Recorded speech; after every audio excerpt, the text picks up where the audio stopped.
Another incident at the West Philippine Sea. There is no question at this point of China's growing aggressiveness. These flare-ups are happening more and more frequently. At this point in time, what do you see as the Philippines' best recourse in terms of, if not countering, then at least mitigating China's aggressiveness? Well, there are two things because there are two disputes in Scarborough Shoal. You have the maritime dispute and the territorial dispute. The maritime dispute was settled finally by the arbitral award of 2016, which ruled that Scarborough Shoal, the territorial sea of Scarborough Shoal, is a common fishing ground of Filipino, Chinese, and Vietnamese fishermen. Now, as a common fishing ground, there must be ground rules for fishing. You cannot allow one state to take everything, and you cannot allow overfishing because that will not be sustainable. So, being a common fishing ground, there must be ground rules like how many tons of fish each country can take every year, and what are the fishing season. You cannot fish the whole year. You have to give time for the fish to regenerate, and also how many ships can go there to bring supplies like food and fuel to the fishermen. No, so we have to do that so that there will be a award by the tribunal that setting these ground rules so that China cannot just shove us away and cannot just water cannon our fishermen or even our resupply ships. No, that has we have to do that because that's important. If it is declared a common fishing ground, you must have ground rules. That's on the maritime dispute.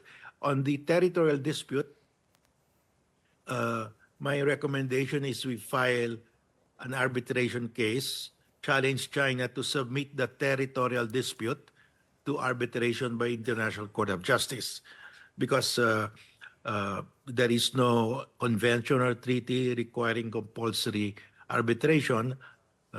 Arbitration can proceed only if all the parties agree. So let us just challenge China. If China really believes that it is a good title to, it is a right to sovereignty over Scarborough Shoal, then they should agree to submit it to arbitration.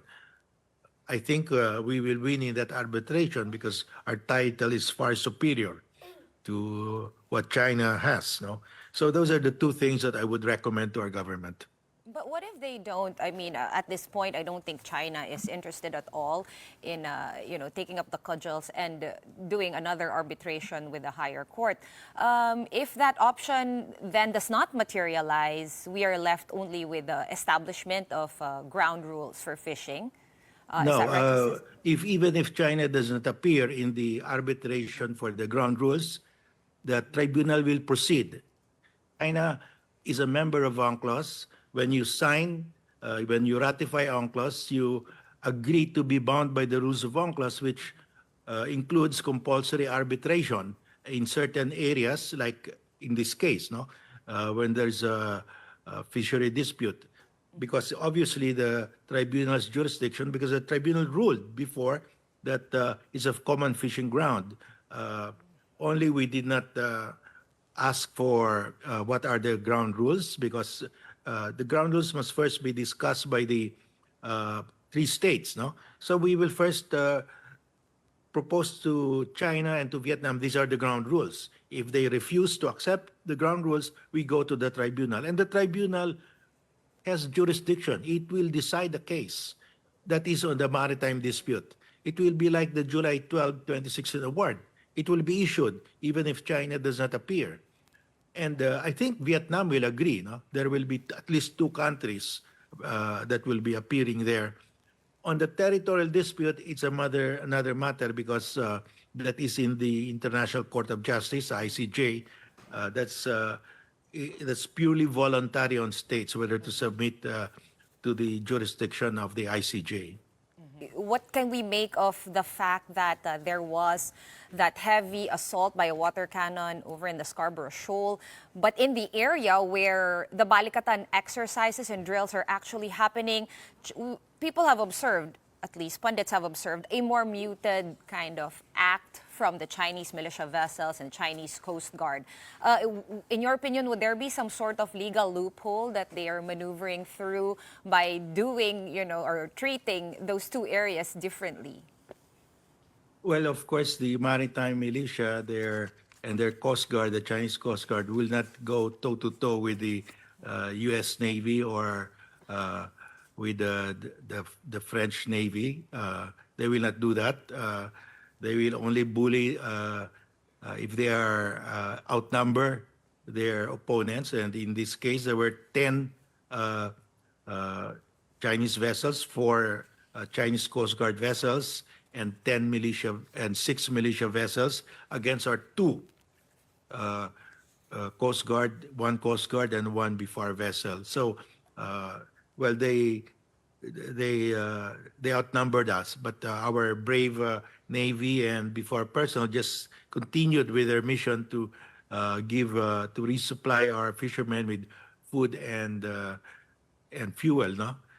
But that will be we can question that precisely if we file an arbitration case against China, that they are conducting dangerous maneuvers. They were bumping, colliding with our BFAR vessel, and they were using water cannon, which causes damage to the vessel. I mean, they were hitting the radar of the BFAR vessel.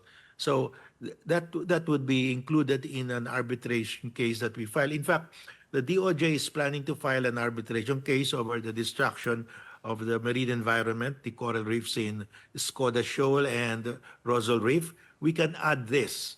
I've been saying that we should add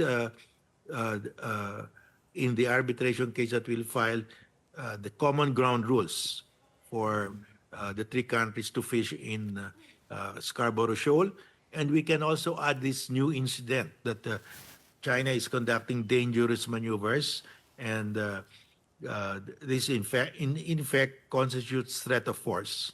When you mentioned bringing up cases in an arbitration court, are you referring, Justice Carpio, to the PCA, the Permanent Court of Arbitration, or the ICJ? Because correct me if I'm wrong, but did they already rule, at least the PCA, that they're not gonna, muddle with any military doings and happenings? Yes, military activities are excluded, but the research vessel is not military. The Coast Guard is not military. Our Coast Guard is not military, and the fishing there is not military because that was in fact ruled by the tribunal. It's a common fishing ground. So we're just asserting our rights under the arbitral award. The arbitral award says we have a right to fish. And that's why we are trying to set the parameters of how the 3 states could fish, because they cannot just fish every day of the year. They cannot just take everything because the fishing must be sustainable.